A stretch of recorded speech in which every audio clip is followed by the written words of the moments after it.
ആലുവ ചൂണ്ടിക്കവലയിൽ റോഡിലെ കുഴിയിൽ ചാടിയ ഇരുചക്ര വാഹനത്തിൽ നിന്ന് തെറിച്ചു വീണ് യുവാവിന് പരിക്ക്. കഴിഞ്ഞ ദിവസം രാത്രി 10 മണിയോടെയാണ് സംഭവം.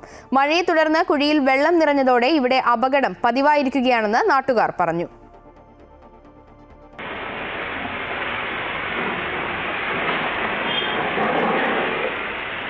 ആലുവ സ്വദേശി ഷിഹാബിനാണ് വണ്ടി കുഴിയിൽ വീണ് പരിക്കേറ്റത്. കൈക്കും തലയ്ക്കും പരിക്കുണ്ട്.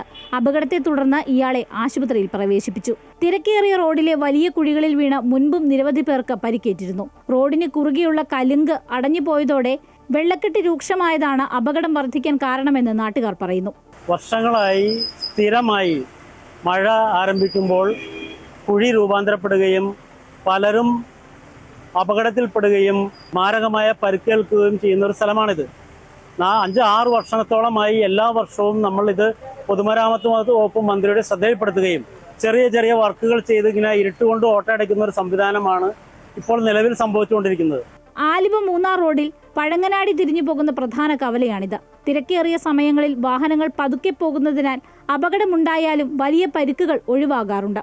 എന്നാൽ രാത്രികാലങ്ങളിൽ വേഗതയിൽ വരുന്ന വാഹനങ്ങൾ കുഴിയിൽ ചാടി വലിയ അപകടങ്ങൾ ഉണ്ടാകുന്നതായി നാട്ടുകാർ പറയുന്നു. അമൃത ന്യൂസ്, കൊച്ചി.